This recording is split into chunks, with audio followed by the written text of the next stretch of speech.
വ്യക്തമായ ഇന്ത്യൻ വിജയം. പാക് ആണവായുധ കേന്ദ്രത്തിലേക്ക് ഇന്ത്യൻ വ്യോമസേന കടന്നു കയറി എന്നുള്ളതിന് വ്യക്തമായ തെളിവുകൾ. പാകിസ്ഥാനിലെ ആണവായുധ സംഭരണ കേന്ദ്രങ്ങളിൽ ഇന്ത്യ കടന്നാക്രമിച്ചു എന്ന പ്രചരണം ഇന്ത്യൻ സൈന്യം കഴിഞ്ഞ ദിവസം തള്ളിയിരുന്നു. കിരാന ഹിൽസ് പ്രദേശത്തുള്ള ആണവായുധ കേന്ദ്രങ്ങൾ കഴിഞ്ഞ ദിവസം ഇന്ത്യൻ സൈന്യം ആക്രമിച്ചുവെന്നും ആണവ ചോർച്ചയ്ക്ക് ഇത് വഴിവെച്ചു എന്നുമായിരുന്നു സാമൂഹിക മാധ്യമങ്ങളിലൂടെ പ്രചരിച്ചത്. കിരാന ഹിൽസിൽ ചില ആണവ കേന്ദ്രങ്ങളുണ്ട് എന്ന് അറിയിച്ചതിന് നന്ദിയുണ്ട് എന്നും തങ്ങൾക്ക് അതിനെപ്പറ്റി അറിവില്ല എന്നും വ്യോമസേനയുടെ ഓപ്പറേഷൻസ് വിഭാഗം director general air marshal AK Bharti വ്യക്തമാക്കുകയും ചെയ്തു. കിരാന ഹിൽസിൽ എന്തുണ്ടായാലും ഇന്ത്യ അവിടെ ആക്രമിച്ചിട്ടില്ല എന്നും ചോദ്യത്തിന് മറുപടിയായി അദ്ദേഹം പറഞ്ഞു. എന്നാൽ അങ്ങനെയല്ല, മറിച്ചാണ് സംഭവിച്ചത് എന്ന് സ്ഥിരീകരിക്കുന്ന തരത്തിൽ ചില വിവരങ്ങൾ പുറത്തുവരികയാണ്.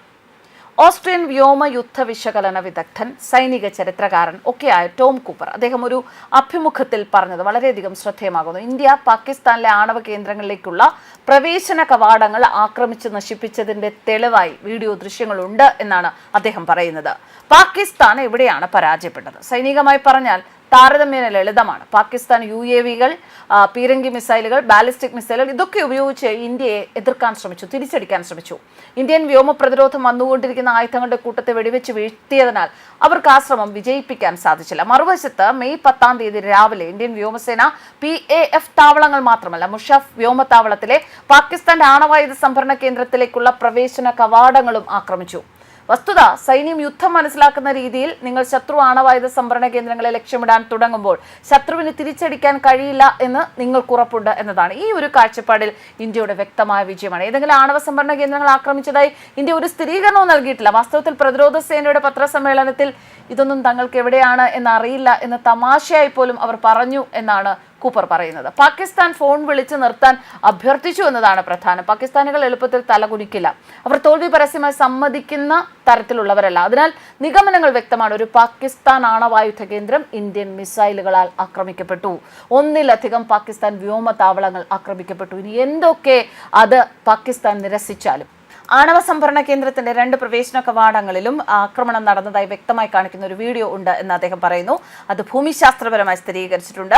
പാകിസ്ഥാനികൾ, അതായത് അദ്ദേഹം സംസാരിച്ച ചിലരോട് അവർ ഇല്ല എന്ന് നിഷേധിച്ചിട്ടുണ്ട്. പക്ഷേ ശക്തമായ ഒരു നിഗമനത്തിന്റെ അടിസ്ഥാനത്തിൽ പാകിസ്ഥാൻ ആണവായുധങ്ങൾ സൂക്ഷിച്ചിരിക്കുന്ന സ്ഥലത്തിനു ചുറ്റും മിസൈലുകൾ വന്യമായി നിക്ഷേപിച്ചിട്ടില്ല. അപ്പോൾ കൂടുതൽ സംഘർഷം രൂക്ഷമാകാൻ ഭാരതം ആഗ്രഹിക്കുന്നില്ല എന്നതാണ് നിഗമനം. പ്രത്യേകിച്ച് ഇന്ത്യൻ ജനറൽമാർ അവർ കടുത്ത യാഥാസ്ഥിതികരാണ് എന്നുള്ളത് മനസ്സിലാക്കിയാൽ ആ ദിശയിലേക്ക് യാദൃശ്ചികമായി മിസൈലുകൾ തൊടുക്കാൻ അവർ ആരെയും അനുവദിക്കില്ല. ഇതൊരു വ്യക്തമായ സന്ദേശമാണ്. വേദന ഉള്ളിടത്ത് ഒരാളെ നമുക്ക് അടിക്കാൻ സാധിക്കും.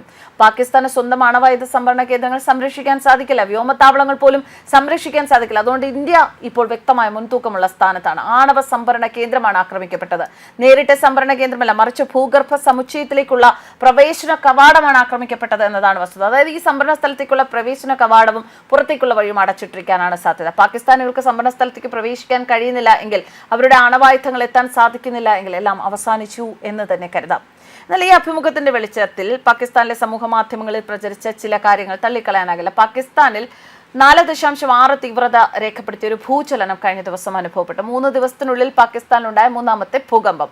തുടർച്ചയായി മെയ് 10 2 ഭൂകമ്പങ്ങൾ അനുഭവപ്പെട്ടു. രാവിലെ 4.7 തീവ്രതയും പിന്നീട് 4 തീവ്രത രേഖപ്പെടുത്തിയ ഒരു ഭൂകമ്പവുമായിരുന്നു അത്. നാഷണൽ സെന്റർ ഫോർ സീസ്മോളജിയുടെ വിലയിരുത്തൽ പ്രകാരം പഞ്ചാബ് പ്രവിശ്യയിൽ ഒരു പ്രധാന ഭ്രംശരേഖയ്ക്ക് സമീപമാണ് ഭൂകമ്പത്തിന്റെ പ്രഭവ കേന്ദ്രം. ഇതോടെ ഇന്ത്യയുമായി ഏർപ്പെട്ടിരുന്ന സംഘർഷത്തിൽ പാകിസ്ഥാനിൽ എന്തൊക്കെയോ അസാധാരണ പ്രവർത്തനങ്ങൾ നടന്നതായിട്ടാണ് സോഷ്യൽ മീഡിയ ഉപയോക്താക്കൾ വാദിക്കുന്നത്. സോഷ്യൽ മീഡിയയിൽ ഒരുപാട് സിദ്ധാന്തങ്ങൾ അതിനെ തുടർന്നുണ്ടായി.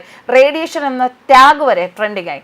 1960കളുടെ തുടക്കത്തിൽ അപകടകരമായ റേഡിയോ ആക്റ്റീവ് അപകടങ്ങളിൽ നിന്നും ആളുകളെയും പരിസ്ഥിതിയെ സംരക്ഷിക്കുന്നതിനായി നിർണായക ആണവ പരീക്ഷണങ്ങൾ അരങ്ങേറുന്നത് ഭൂമിക്കടിയിലായിരുന്നു. പാകിസ്ഥാനിൽ അനുഭവപ്പെട്ട 4.6 തീവ്രതയുള്ള ഭൂചലനവും അതിനെ ചുറ്റിപ്പറ്റിയുള്ള സിദ്ധാന്തങ്ങൾ ഇങ്ങനെ ഒരു ആണവ അപകടമോ പരീക്ഷണമോ ആകാം എന്ന തരത്തിലായിരുന്നു. കിരാന കുന്നുകൾ ഉൾപ്പെടെയുള്ളവയുമായി ബന്ധപ്പെട്ട നിരവധി വാർത്തകൾ പ്രചരിച്ചിരുന്നു. എന്നാൽ സ്വാഭാവിക ഭൂകമ്പങ്ങളും മനുഷ്യനിർമ്മിത സ്ഫോടനങ്ങളും പുറപ്പെടുവിക്കുന്ന ഭൂകമ്പ തരംഗങ്ങളുടെ സ്വഭാവത്തിൽ വ്യക്തമായ വ്യത്യാസങ്ങളുണ്ട് എന്നാണ് സീസ്മോളജിസ്റ്റുകൾ നടത്തിയ പഠനങ്ങൾ സൂചിപ്പിക്കുന്നത്. എന്തൊക്കെയായാലും ശരി, പാകിസ്ഥാന്റെ ആണവ സംഭരണ കേന്ദ്രത്തിൽ ഭൂമിക്കടിയിൽ ഇന്ത്യയുടെ കടന്നുകയറ്റം ഉണ്ടായി എന്നത് വളരെ വ്യക്തമാക്കുന്ന വീഡിയോ ദൃശ്യങ്ങളുമുണ്ട്. അങ്ങനെ ഒരു അവസരത്തിലാണ് പാകിസ്ഥാൻ എന്നാൽ ഇന്ത്യക്ക് മുന്നിൽ തല കുനിക്കാം അല്ലെങ്കിൽ ഇന്ത്യയോട് അഭ്യർത്ഥിക്കാനുള്ള ഒരു സാഹചര്യത്തിലേക്ക്, അഭ്യർത്ഥനയിലേക്ക്, യുദ്ധം അവസാനിപ്പിക്കണം എന്നുള്ള ഒരു അഭ്യർത്ഥനയിലേക്ക്, വെടിനിർത്തലിലേക്കൊക്കെ എത്തിയത് എന്ന് തന്നെ വിശ്വസിക്കാം. എന്തായാലും ഈ ഒരു സംഭരണ കേന്ദ്രങ്ങൾക്ക് ഇത്തരം പ്രശ്നങ്ങൾ ഉണ്ടായി എങ്കിൽ, ഭൂമിക്കടിയിൽ ഇതുപോലെ ആണവ കേന്ദ്രത്തിൽ നിന്ന് ചോർച്ച ഉണ്ടാവുകയാണ് എങ്കിൽ അത് പാകിസ്ഥാനെ നയിക്കുന്നത് വളരെ വലിയൊരു അപകടത്തിലേക്കായിരിക്കും എന്നുള്ള കാര്യത്തിൽ സംശയമല്ല. അർത്ഥത്തിൽ നോക്കുമ്പോൾ ഇന്ത്യ എല്ലാ അർത്ഥത്തിലും വിജയിച്ചു എന്ന് തന്നെയാണ് കരുതേണ്ടത്. News desk കർമാൻസ്.